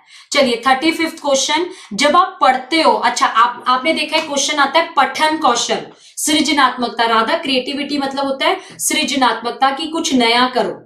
आपने ये सुना होगा पठन कौशल, रीडिंग स्किल। रीडिंग स्किल का मतलब क्या होता है, समझकर पढ़ना, वेरी इंपॉर्टेंट। इंग्लिश या हिंदी में क्वेश्चन आया ना, पठन कौशल का मतलब है समझकर पढ़ना, अर्थ ग्रहण करना। रीडिंग स्किल का मतलब है बच्चा मीनिंग समझ सके। ओके, देन आपका है, अच्छा वेरी इंपॉर्टेंट, ये तो केवीएस और DSSB में भी आया था, यू रीट में भी आया, ये रीट में पक्का आएगा क्वेश्चन। बॉटम अप क्या होती है और टॉप डाउन क्या होती है, ये भी रीट में पक्का आने के चांसेस हैं, बॉटम अप और टॉप डाउन। अच्छा देखो, जब मेरी फ्रेंड्स आप सुनो, जब हमने वर्ड से पैराग्राफ बनाया है, जब हमने वर्ड से लेटर से हम पैराग्राफ बनाते हैं, इसको बॉटम अप बोलते हैं। यहां देखो क्वेश्चन में कह रहा है साउंड और वर्ड से पैराग्राफ बनाया, इसको हम कहते हैं बॉटम अप। और इसको उल्टा कर दो, जब आपको पैराग्राफ दिया है, आपने पैराग्राफ से वर्ड बनाया, आपने पैराग्राफ से साउंड निकाली, वर्ड निकाला, उसको बोलते हैं टॉप डाउन। पक्का कभी भूलोगे तो नहीं, this is very very important. समझ आ गया, टॉप डाउन और बॉटम अप। बॉटम अप में क्या है, वर्ड लेटर या साउंड से हमने पैराग्राफ बनाया, और जब हमने इसको उल्टा कर दो, वो क्या हो जाएगी आपकी टॉप डाउन। ओके, अच्छा एक लड़की ना जब सेंटेंस गलत पढ़ देती है, उसने पढ़ना था शी बॉट 3 एप्पल्स और वो पढ़ लेती है शी बॉट 3 एप्पल्स, 3 की जगह वो ट्री बोल देती है। ओके, तो इसका मतलब क्या होता है, आपने ये लाइन ध्यान रखना है, सॉरी थर्ड नहीं है, इसका मतलब क्या होगा आपका fourth, she reads without comprehension. Comprehension मतलब समझ कर नहीं पढ़ रही लड़की। ये ना यूपी टेट वगैरह सुपर टेट में वर्ड बहुत आता है, आप देखना, समझ कर, जिसकी इंग्लिश ये है कॉम्प्रीहेंड, जिसकी इंग्लिश आपकी क्या है कॉम्प्रीहेंड, इसका मतलब है लड़की समझ कर नहीं पढ़ रही। शी रीड्स विदाउट कॉम्प्रीहेंशन मतलब वो समझ कर नहीं पढ़ रही है, तब भी उसने ये गलत बोल दिया। ओके, चलिए 38 क्वेश्चन, टाइप्स ऑफ रीडिंग पे पक्का क्वेश्चन आता है। जब आप कोई चीज ढूंढते हो ना, जैसे आपने नोटिस किया, आप ट्रेन की टिकट पर अपना नाम ढूंढ रहे होते हो, आप ट्रेन की टिकट पर अपना नाम ढूंढ रहे होते हो, तो इसको स्कैनिंग कहते हैं। जब आप कोई चीज ढूंढ रहे हो ना, उसको स्कैनिंग कहते हो। और जब आप कोई चीज को तेज तेज पढ़ रहे हो, जैसे अभी आप देखिए मेरे साथ सारे जने तेज तेज पढ़ रहे हैं, है ना, क्वेश्चन को जब हम तेज तेज पढ़ रहे हैं सिर्फ एक आइडिया लेने के लिए। आप देखिए मैं कैसे क्वेश्चन पढ़ रही हूं, मैं पूरा क्वेश्चन नहीं पढ़ती, मैं कीवर्ड्स पढ़ लेती हूँ, फटाफट एक आइडिया ले लेती हूँ कि इसका क्या आंसर क्या कह रहा है, तो उसको स्किमिंग कहते हैं। तेज तेज पढ़ना सिर्फ एक आइडिया लेने के लिए, उसको हम स्किमिंग कहते हैं, जिस्ट रीडिंग भी बोलते हैं इसको। ठीक है, यस। चलो 39 क्वेश्चन, अच्छा जब एक बच्चा किसी चीज को समझता है और वो अपना फिर खुद समझ पैदा करता है, खुद मतलब निकालता है, बच्चे ने कोई चीज समझी और उसकी समझ उसने खुद बनाई, ये रीडिंग की स्किल है, इसको बोलते हैं बच्चे इन्फरिंग। रीडिंग के अंदर हम अनुमान लगाते हैं, निष्कर्ष निकालते हैं, समराइज करते हैं, पैराफ्राइज करते हैं, ठीक है। और हम लोग क्या करते हैं, जब कोई चीज समझते हैं तो खुद उसको आप लोग करते हो ना, आप लोग कोई चीज समझ ली फिर उसको खुद आप लोग क्या करते हो अपनी भाषा में लिखते हो, इसको हम लोग क्या कहते हैं, इन्फरिंग। ठीक है, इसे बोला जाता है इन्फरिंग। नेक्स्ट है आपका 40, देखो आप दो तरह की रीडिंग और होती है, वेरी इंपॉर्टेंट, एक्सटेंसिव और इंटेंसिव। अभी जैसे जब आप मस्ती के लिए पढ़ रहे हो, इंजॉय कर रहे हो, नॉवल पढ़ रहे हो, न्यूज़पेपर पढ़ रहे हो, मस्ती के लिए पढ़ रहे हो, तो वो फ्रेंड्स क्या होती है, एक्सटेंसिव रीडिंग। बट जैसे अब आपका रीट और यूपीटेट के 15 दिन रह जाएंगे, फिर तो आपकी मस्ती मुस्ती सब गायब हो जाएगी, फिर आप पढ़ोगे ध्यान से, एक भी वर्ड अपनी आंखों से मिस नहीं होने दोगे, है ना, तो वो आपकी क्या हो जाएगी, वो इंटेंसिव रीडिंग होती है। पर यहाँ क्वेश्चन में कह रहा है जब आप फन के लिए पढ़ रहे हो, मस्ती के लिए पढ़ रहे हो, प्लेजर के लिए पढ़ रहे हो, तो इसको हम लोग क्या बोलते हैं, एक्सटेंसिव रीडिंग। Okay, clear. चलिए फटाफट शेयर भूल गए, जल्दी से चलो 600 प्लस कर दो, फिर पीडीएफ दे दूंगी। 1000 प्लस तो दूर की बात है, 600 प्लस ही हो गया ना, देन मैं पीडीएफ इसकी टेलीग्राम चैनल पर डाल दूंगी। ओके, चलिए अच्छा, rise and fall of tone, okay, rise and fall of tone क्या होता है? इंटोनेशन। जब आप बोलते हो ना फ्रेंड्स, जब आप बोलते हैं, अब मेरे को ही देखो, मेरी आवाज कभी ऊंची हो जाती है, कभी बिल्कुल स्लो हो जाती है, कभी शांत हो जाती है, तो इसको हम लोग क्या बोलते हैं? इंटोनेशन कहते हैं, ठीक है। एंड और जब हम बोलते हैं तो उसमें आपका स्ट्रेस स्ट्रेन भी मैटर करता है। Thank you Rinku Bora, very interesting class. Okay, शुक्रिया बच्चे, शुक्रिया, बहुत ही बढ़िया। ओके, नेक्स्ट है फोनीम। अरे ये दो बहुत आता है, ये दो आपने सुना ही होगा, आपका फोनीम और ये मॉर्फीम बहुत पूछते हैं। ये आपको पता है क्या है? ये वेरी इंपॉर्टेंट है, बहुत पूछे जाते हैं ये दोनों। ये तो मतलब हर टेट के अंदर आएंगे ही आए, इन दोनों में से पक्का आएगा। हाँ जी, सीडीपी कल से थ्योरीज करवा रही हूँ बच्चे, कल सीडीपी एक्सप्रेस शुरू है, 1 घंटे के अंदर 4 या 5 थ्योरीज करवाऊंगी। कल से सीडीपी एक्सप्रेस स्टार्ट है और संडे को 100 क्वेश्चंस का लाइव टेस्ट है 8:30 बजे। 8:30 बजे 100 क्वेश्चंस का आपका लाइव टेस्ट है। ओके ओके, मैम आंसर मत दो। अरे नहीं, अगर पता क्या, मैं आंसर नहीं दूंगी ना, फिर बहुत लंबा हो जाएगा बच्चे सेशन, तो तभी तुम्हें खुद आंसर बता रही हूँ। मेरा मकसद यहाँ पे तुमसे क्वेश्चन पूछना नहीं, आज मेरा मकसद बच्चे पढ़ाना है, कि मैं तुम्हें पढ़ा रही हूँ। आंसर तो मुझे पता है तुम लोग दे ही दोगे, कोई ना, मैं टेस्ट रखूंगी इंग्लिश का 100 क्वेश्चंस का, तुम लोग ही मुझे आंसर देना फिर, ठीक है। चलो, फोनीम क्या है बच्चे? देखो, हाँ यस, बिल्कुल सही, साउंड ऑफ यूनिट जो होता है ना, सिंगल यूनिट ऑफ साउंड। जैसे अब देखो, कैट, मैट, बैट, ब, ट, देखो ये आप देखो, आप ये वर्ड्स आ रहे हैं ना, ये साउंड्स हैं आपके, साउंड, सिंगल साउंड। माधुरी पूछ रही है मैम डिप्थोंग क्या होता है? बच्चे डिप्थोंग होता है डबल वॉवल साउंड, मोनोपोथोंग होता है सिंगल वॉवल साउंड, और आपका डिप्थोंग होता है डबल वॉवल। जैसे मैं एक एग्जांपल लेती हूँ, देखो जैसे मैंने बोला डियर, डियर बोला, डियर में आप देखिए दो वॉवल आ गए ना, ई और ए, दो वॉवल आ गए, तो इसको बोलते हैं हम डिप्थोंग। अगर एक ही वॉवल हो, जैसे देखो कैट, अगर कैट एक ही वॉवल हो तो ये मोनोपोथोंग होता है। ओके, अच्छा, और मॉर्फीम क्या होती है? मॉर्फीम क्या होती है बच्चे? मॉर्फीम मुझे बताओ, आपको पता है इंग्लिश में आप जितने भी वर्ड्स पढ़ते हो सबका मीनिंग होता है ना। इंग्लिश के अंदर आप जो भी वर्ड पढ़ रहे हो, अब आप गर्ल पढ़ रहे हो, बॉय पढ़ रहे हो, एंड पढ़ रहे हो, तो हर वर्ड का मीनिंग होता है, हर वर्ड का आपका मीनिंग होता है। तो इंग्लिश में जो स्मॉलेस्ट यूनिट ऑफ मीनिंग है, smallest unit of meaning, her word का एक छोटा मतलब है, उसको मॉर्फीम कहते हैं, ठीक है, उसको हम लोग क्या कहते हैं? मॉर्फीम। अच्छा, ये मैंने अभी आपको पहले बताया था, इंग्लिश लैंग्वेज के अंदर, ठीक है, आपके कितने कॉन्सोनेंट साउंड्स हैं, तो आपने ध्यान रखना है 24, ठीक है, 24 कॉन्सोनेंट साउंड्स हैं इन इंग्लिश लैंग्वेज। ओके, अच्छा, मुझे बताइए एक गुड लिसनर क्या होता है? पता है, इसमें बहुत बच्चे आंसर करते हैं, एक गुड लिसनर होता है जो ध्यान से सुनता है। नहीं बच्चे, एक गुड लिसनर वो होता है जो हर क्वेश्चन को करेक्ट रिस्पॉन्स देता है। जो अगर मैं तुम्हें बोल रही हूं ना करेक्ट रिस्पॉन्स, मुझे पता है गुड लिसनर का, मुझे, अब मैं बोली जा रही हूं, सामने वाला बस शो कर रहा है कि मैं सुन रहा हूं। सुनने में, ठीक है, और समझने में, मतलब लिसनिंग में बहुत फर्क होता है दो बातों में, ठीक है। तो आपने ध्यान रखना है कि जब हमें करेक्ट रिस्पॉन्ड मिल रहा है हर क्वेश्चन का, इसका मतलब है कि सामने वाला अच्छी तरह हमारी बात को सुन रहा है। ओके, अच्छा, डी कोडिंग वेरी इंपॉर्टेंट।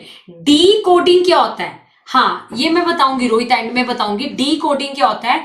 अच्छा, आप देखिए, आपको मैं जो भी बोल रही हूं ना, आप नोटिस कीजिए, सारे बच्चे मुझे समझने की कोशिश कर रहे हैं, सारे बच्चे जो मैं बोल रही हूं ना उसको समझने की कोशिश कर रहे हैं। सो डी कोडिंग का मतलब होता है जब आप वर्ड्स को, सेंटेंसेस को समझने की कोशिश कर रहे हो, सो उसको कहते हैं हम लोग डी कोडिंग, ठीक है।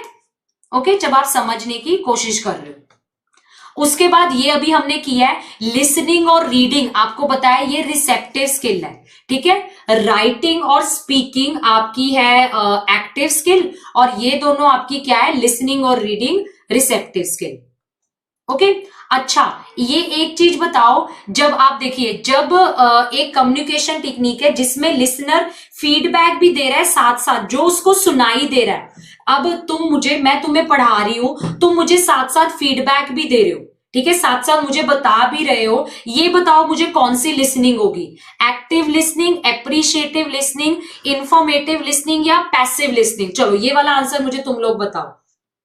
जो हम अभी कम्युनिकेशन कर रहे हैं, और इसमें क्या कर रहे हैं, लिसनर को साथ साथ, ठीक है, चलो मैं तुम्हें सुन तो सकती नहीं, मैं तो है ना देख पा रही हूं, बट चलो अगर मैं तुम्हें सुन पाती और तुम मुझे साथ साथ फीडबैक देते, मुझे साथ साथ देते फीडबैक, ठीक है, मतलब हमारा दोनों तरफ से जो प्रोसेस चल रहा है, दोनों तरफ से बराबरी का प्रोसेस चल रहा है, तो इसका मतलब है कि ये एक्टिव लिसनिंग है, कि मतलब आप एक्टिव हो, कि जो मैं बोल रही हूं तुम मुझे रिस्पॉन्स दे रहे हो, इसका मतलब तुम मेरे को क्या कर रहे हो, एक्टिवली सुन रहे हो। ओके, यस, चलिए ना। अच्छा, very important question, very important question, जब बच्चा सेंटेंसेस बोलने लग जाता है, आपको पता है लैंग्वेज की भी स्टेजेस हो जाती है, लैंग्वेज की भी स्टेजेस होती है, जब बच्चा आपका सेंटेंसेस बोलने लग जाता है, उस स्टेज को क्या कहेंगे बच्चे, उस स्टेज को हम कहते हैं टेलीग्राफिक स्टेज। जब बच्चा सेंटेंसेस बोलने लग जाता है ना, उस स्टेज को हम टेलीग्राफिक स्टेज कहते हैं। ये आपकी लैंग्वेज की स्टेज है। सबसे पहले वो कूइंग करता है, फिर बैबल करता है, वॉवल साउंड्स निकालता है, ओके, देन उसके बाद वन वर्ड बोलता है, टू वर्ड बोलता है, फिर क्या करता है, वो सेंटेंस बनाता है। तो जब वो सेंटेंस बनाता है ना, उसको फ्रेंड्स हम बोलते हैं टेलीग्राफिक स्टेज, ठीक है, उसको हम लोग क्या बोलते हैं, टेलीग्राफिक स्टेज। नेक्स्ट आपका क्वेश्चन है, नेक्स्ट टॉपिक पर चलते हैं। नेक्स्ट क्वेश्चन आपका आता है टाइप्स ऑफ ग्रामर। आपको पता है कि ग्रामर की कितनी टाइप्स हैं, या पेपर में रीट में आई हुई है, रीट के अंदर और यूपी टेट में आई हुई है, सीटेट में भी एक क्वेश्चन आया हुआ है ग्रामर का। जैसे ये देखो, ये अभी सीटेट का क्वेश्चन था, अभी देखा होगा आप लोगों ने जिन्होंने एग्जाम दिया था, पेडागोजी ग्रामर। आप पेडागोजी वर्ड तो आप लोग समझते हो ना, टीचर स्टूडेंट का रिलेशनशिप जो हमारा है। पेडागोजी ग्रामर का मतलब क्या है, जब हम बच्चे को जो पढ़ा रहे हैं उसको साथ साथ समझा रहे हैं। टीचर, अब साइंस पेडागोजी आप बोलते हो, हिंदी पेडागोजी आप बोलते हो, इसका मतलब बच्चे को हिंदी समझाना, ठीक है। तो पेडागोजी ग्रामर का मतलब कि क्या होता है, पेडागोजी ग्रामर है बच्चे को संदर्भ में पढ़ाना, जो बच्चे को पढ़ाया जा रहा है ना, उसको समझा समझा के पढ़ाओ, उसको समझा समझा के पढ़ाओ। तो जब हम ग्रामर को विद इन दी कंटेक्स्ट पढ़ाते हैं ना, इसको हम लोग क्या बोलते हैं, पेडागोजिकल ग्रामर। ओके, एक सेम इस ग्रामर को ये भी कहते हैं, देखो, फंक्शनल ग्रामर। फंक्शनल ग्रामर भी क्या होता है, अब आप, अगर आप लोगों को कोई आके नाउन सिखाए, आपको गुस्सा आएगा यार, मतलब रूल सिखाने कितनी मुश्किल है। याद है हम लोग कहते हैं कि बच्चे को पहले एग्जाम्पल्स दो, बच्चे को पहले एग्जाम्पल्स दो, बाद में रूल्स बताओ, या तुम क्या करो, बच्चे को बोलने दो। तो बेटर है ग्रामर, फंक्शनल ग्रामर भी ये कि आप बच्चे को बोलने दो लैंग्वेज, ठीक है, रेदर देन उसको रूल्स बताओ, बेटर है आप बच्चे को लैंग्वेज बोलने दो। तो इसको हम लोग क्या कहते हैं, फंक्शनल ग्रामर। ओके, और हमेशा मैंने अभी बताया ग्रामर को हमेशा हमने कैसे पढ़ाना है, ग्रामर को हमेशा हमने कैसे पढ़ाना है, हमेशा हमने पढ़ाना है विद इन दी संदर्भ। हिंदी पेडागोजी में आता है, मैम क्या इतना डीप आएगा रीट में? तेजराज, ये रीट की वजह से ही मैं सेशन ले रही हूँ, रीट में तो इससे डीप पूछा है। अभी तो और दो चार बातें थी जो मैं बताना चाहती थी, बट एक सेशन अलग रखूंगी। ये रीट में ही, रीट में इससे ज्यादा डीप पूछा हुआ है, रीट में तो इससे ज्यादा डीप में पूछा हुआ है। ग्रामर हमेशा आपने किस किस तरह बतानी है, विद इन दी संदर्भ, विद इन दी कॉन्टेक्स्ट पढ़ानी है ग्रामर, ठीक है, कि मतलब बच्चे को अलग से रूल नहीं पढ़ा रहे, जब आप उसको कोई चीज पढ़ा रहे हो तभी साथ साथ पढ़ा दो। ओके, नेक्स्ट आपको वेरी इंपॉर्टेंट है अधिगम अक्षमताएं, लर्निंग डिसेबिलिटीज का भी बहुत सिंपल क्वेश्चन आता है। जब बच्चे को पढ़ने या लिखने में दिक्कत है तो उसको क्या कहते हैं, ये आपको पेपर में पूछते हैं, है ना। तो मुझे जल्दी से बताओ, जब बच्चे को पढ़ने लिखने में कठिनाई है, जब बच्चे को लिखने में कठिनाई है तो इसे हम लोग क्या बोलते हैं, इसे कहते हैं डिस्ग्राफिया। जब बच्चे को लिखने में कठिनाई है ना, तो बच्चे, नेहा मिश्रा मेरी क्लास 8:30 बजे रहती है, थर्सडे फ्राइडे सैटरडे संडे। कल सीडीपी की एक्सप्रेस शुरू है, ठीक है, 8:30 बजे क्लास रहती है। डिस्ग्राफिया जब लिखने में कठिनाई है। अच्छा, ये लो, ये रीट का क्वेश्चन है, जब बच्चे को लैंग्वेज में दिक्कत है, ये रीट का क्वेश्चन है, जब बच्चे को लैंग्वेज संबंधी प्रॉब्लम है, डिलेड लैंग्वेज है, तो इसे हम क्या कहते हैं, अफेजिया। बच्चा मतलब भाषा समझ नहीं पा रहा और ना ही वो भाषा बोल पा रहा है, उसको बोलने में भी दिक्कत है और उसको समझने भी दिक्कत है, तो इसको हम लोग क्या कहते हैं, डिस्फेजिया या अफेजिया। ओके, सिद्धांत आज की पहली क्लास, आई होप आपको समझ आ रहा होगा। Okay Priyanka, yes this is helpful in D triple S B. Next जो ये टॉपिक है, इस टॉपिक का तो आप कोई भी दे दो, कोई भी सब्जेक्ट दे दो, उसमें क्वेश्चन आना ही आना है, ठीक है, उसमें क्वेश्चन आना ही आना है, असेसमेंट का और रेमेडियल टीचिंग का। चलिए ये तो मुझे पता है, हर बच्चे को पता होगा। फटाफट मुझे बता दो रचनात्मक आंकलन क्या होता है। चलो मुझे फटाफट बता दो फॉर्मेटिव असेसमेंट क्या होता है। चलो ये क्वेश्चन आप लोग आंसर दो। ओके, इंग्लिश पेडागोजी बच्चे मैंने सेशन लिया है। आज मैंने वैसे तो 80 to 90% इंग्लिश पेडागोजी करवा दी। इनमें से आपको डेफिनेटली 10 क्वेश्चंस, 8-9 क्वेश्चन सारे बच्चों को D triple S B KVS सबको दिखने को मिलेगा।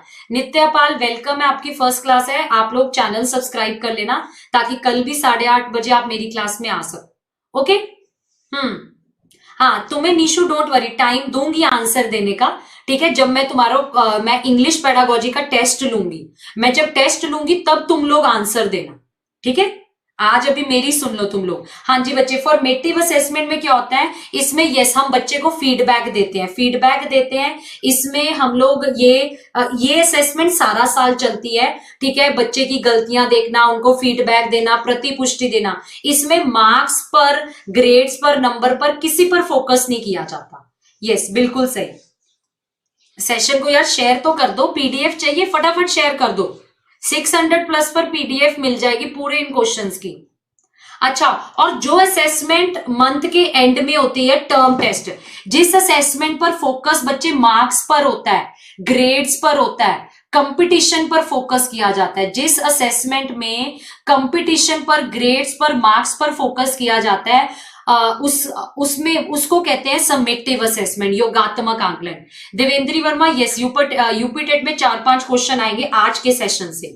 यस ओके, बिल्कुल। चलिए नेक्स्ट आपका क्वेश्चन आता है फिगर ऑफ स्पीच से। फिगर ऑफ स्पीच से क्वेश्चन आता है डेफिनेटली। जैसे आप देखो एक ये क्वेश्चन आपने देखा होगा, सीटेट में भी आया है, रीट में भी आया हुआ है ये क्वेश्चन।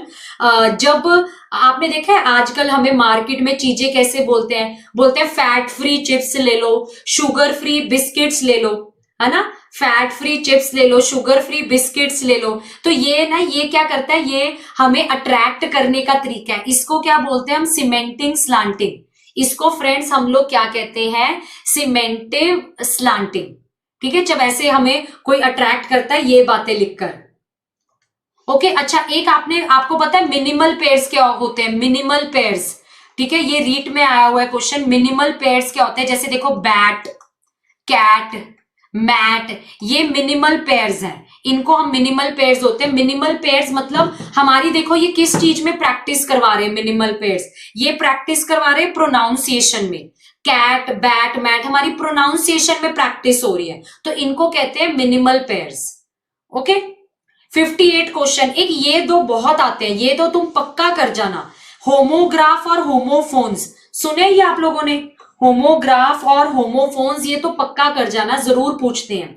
तुमने देखा कुछ ऐसे वर्ड्स होते हैं जो बोलने में सेम लगते हैं। जैसे ये देखो फर्स्ट वाला लेड, तुम्हारा लेड मेटल भी होता है और तुम्हारा लेड होता है रास्ता दिखाना, लीड बोलते हैं ना हम, लीड रास्ता दिखाओ। देखो दोनों के स्पेलिंग सेम है बट मतलब अलग है बच्चे, इनको होमोग्राफ कहते हैं, इनको हम लोग क्या कहते हैं, होमोग्राफ, ठीक है। एक तुम्हारे होमोफोन होते हैं, होमोफोन पता है क्या होते हैं, देखो मैंने टू बोला, अब तुम्हें क्या पता मैंने कौन सा टू बोला है, मैंने टू बोला, तुम्हें क्या पता मैंने कौन सा टू बोला है ना। तो ये होमोफोन्स है। होमोफोन्स का मतलब है जिनकी साउंड तो एक ऐसे आ रही है बट स्पेलिंग्स अलग है, स्पेलिंग्स अलग है, इसको हम लोग कहते हैं homophone. Julie Jain thank you so much, बहुत अच्छे क्वेश्चंस है मैम। महबूब रीड की वजह से तो सेशन लाई हूं। अच्छा अब एक ये तो तुम्हें पता है पक्का आना है, ये तो हर बच्चे को आना है, मल्टीलिंग्विज्म।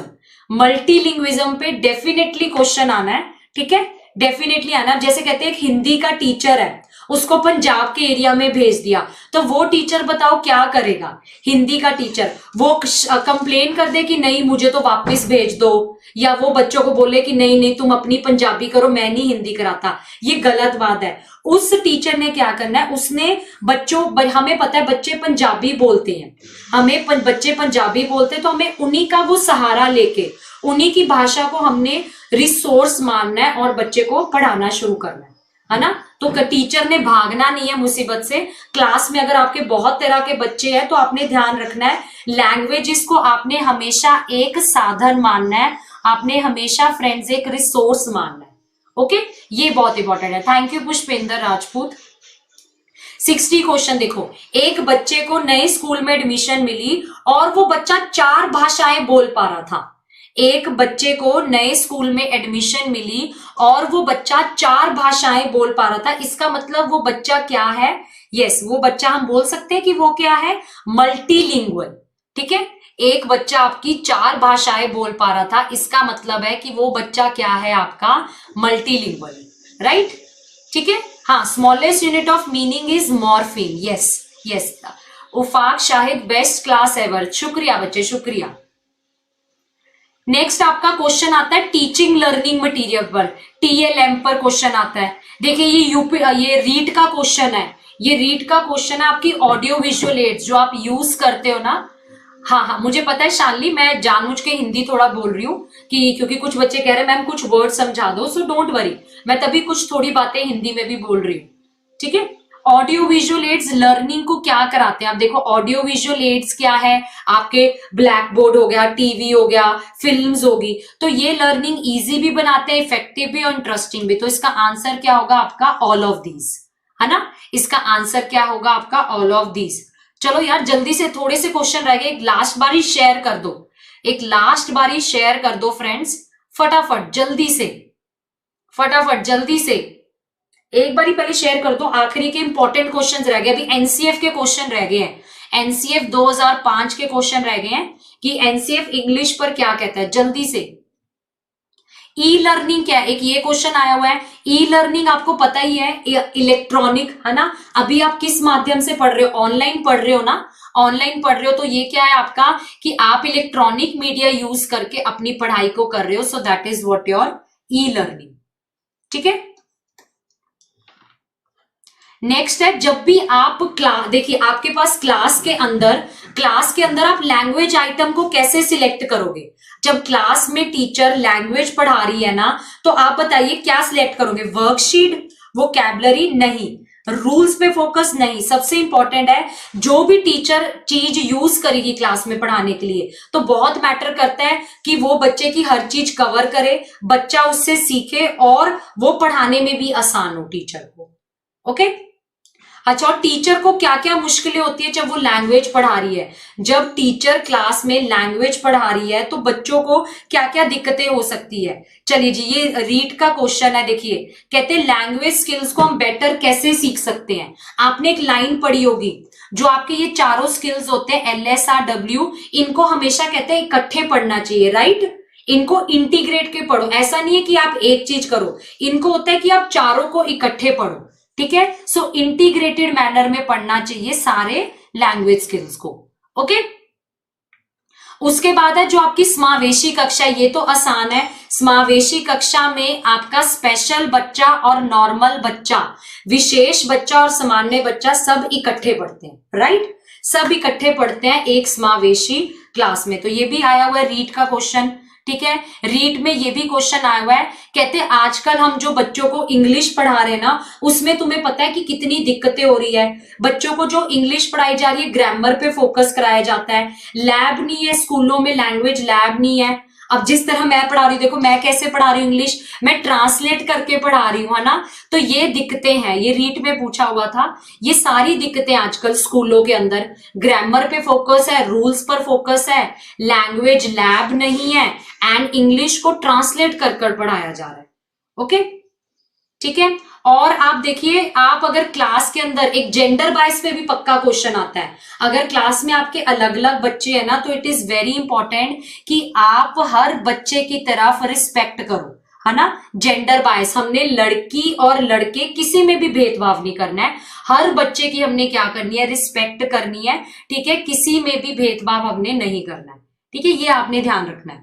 एंड चलिए अब लास्ट के जो 3 क्वेश्चन है एनसीएफ के, जो कि सबसे ज्यादा इंपॉर्टेंट है, जो कि पता है कि पक्का आएंगे, ये वाले क्वेश्चंस पक्का ही आने हैं। 3 क्वेश्चंस आपके, एक तो ये क्वेश्चन है जो हम देखो हम इंग्लिश पढ़ रहे हैं, जो हम इंग्लिश पढ़ रहे हैं इसको कौन सा दर्जा दिया गया है। क्वेश्चन पूछ रहा है कौन सा नहीं है। आपको पता है इंग्लिश हमारी हेरिटेज लैंग्वेज नहीं है, हमारी मतलब जो कह लो ना पुरानी लैंग्वेज जैसे संस्कृत वगैरह है, परंतु आपकी ये नहीं है इंग्लिश। इंग्लिश आप नेटिव, फॉरेन, सेकंड बोल सकते हो, हेरिटेज नहीं बोल सकते। ओके, संस्कृत होगी, ये हेरिटेज लैंग्वेजेस कह सकते हैं। और अच्छा, ये क्वेश्चन आया था सीटेट में, हमारे इंडियन कॉन्स्टिट्यूशन ने, भारतीय संविधान ने इंग्लिश को क्या दर्जा दिया है, मतलब क्या स्टेटस दिया है। तो आपने याद रखना है ऑफिशियल लैंग्वेज हमारी हिंदी है एंड एसोसिएट ऑफिशियल लैंग्वेज क्या है फ्रेंड्स, हमारी इंग्लिश। ठीक है, ऑफिशियल लैंग्वेज इज हिंदी, ठीक है, एंड एसोसिएट, ये इंडियन कॉन्स्टिट्यूशन में ये लिखा हुआ है। एसोसिएट ऑफिशियल लैंग्वेज आपकी क्या है, that is English. Okay, very important question, very important, क्योंकि अब जब हम ईमेल करते हैं या किसी से बात करते हैं, है ना, वो इंग्लिश के माध्यम से होती है। और अच्छा, ये लास्ट क्वेश्चन देखो, ये 2 क्वेश्चन जरूर आते हैं और इन 2 क्वेश्चंस में बच्चे हमेशा कंफ्यूज होते हैं। अगर आपको क्वेश्चन आएगा ना एनसीएफ के अकॉर्डिंग इंग्लिश क्या है, इंग्लिश क्या है एनसीएफ के अकॉर्डिंग, तो आपने याद रखना है सेकंड लैंग्वेज। इस क्वेश्चन का आंसर सेकंड है। परंतु सुनो, अगर क्वेश्चन ये आया, देखो इसका स्क्रीनशॉट ले लो, अगर क्वेश्चन ऐसे आता है मल्टीलिंगुअल कंट्री के अंदर इंग्लिश क्या है, मल्टीलिंगुअल कंट्री के अंदर आपने ध्यान रखना है English is a global language, English global language है, ये आपने ध्यान रखना है मल्टीलिंगुअल में। अगर क्वेश्चन ऐसे आता है तो सेकंड लैंग्वेज होगा, अगर क्वेश्चन आपको मल्टीलिंगुअल कंट्री के फॉर्म में आता है तो आपका ऐसे होगा। ठीक है, वेरी वेरी इंपॉर्टेंट, ये ध्यान रखना। दोनों क्वेश्चंस आने के तरीके अलग है और आंसर भी अलग अलग होंगे। चलिए देन, कल मिलते हैं सीडीपी एक्सप्रेस में। ठीक है, कल वाइकोस्की, बंडूरा, चॉम्स्की, ठीक है, और एक और है ब्रूनर, काफी थ्योरीज कराऊंगी। 1 घंटे में 4 भर के ऐसे रिवीजन करेंगे, पढ़ाई पे ज्यादा जोर देंगे, क्वेश्चंस करने पे ज्यादा जोर दिया जाएगा, क्योंकि पेपर सारे नजदीक आ रहे हैं। मैं चाहती हूँ हर बच्चे का रिजल्ट बहुत अच्छा है, हर बच्चे का रिजल्ट बहुत अच्छा है, मैं चाहती हूँ, तो इसलिए हम ज्यादा जोर देंगे, ठीक है, पढ़ाई की तरफ। ओके, टेस्ट करेंगे, लाइव टेस्ट लेंगे। सेशन अच्छा लगा आप लोग बच्चे लाइक जरूर कर देना। आज मेरा पढ़ाना मकसद था, इसलिए मैंने स्पीड थोड़ी तेज रखी। ठीक है, आप इस सेशन को दोबारा देखना, रिवाइज करना, जो बोला गया उसको आप लोग लिख लेना। आज के सेशन से कम मैं गारंटी देती हूँ 5 या 10 क्वेश्चंस आएंगे, जिनको भी इंग्लिश पेडागोजी आएगी। आज के सबसे इंपॉर्टेंट क्वेश्चंस थे। ओके, ठीक है, और ये हमारे सारे बैचेस चल रहे हैं, और कोई दिक्कत हो तो इस नंबर पे कॉल कर लेना। पेड बैचेस भी बहुत अच्छे बढ़िया चल रहे हैं, जुड़ना चाहे तो आप पेड बैचेस में जुड़ सकते हैं, उसमें हर एक चैप्टर करवाया जाता है। ये टेलीग्राम चैनल है ग्रेड अप टीचिंग, इसको ज्वाइन कर लेना। ओके, चलो, thank you friends, stay positive and keep smiling. कल मिलते हैं 8:30 बजे, प्रॉपर टाइम पर आ जाना, लेट मत होना। ओके।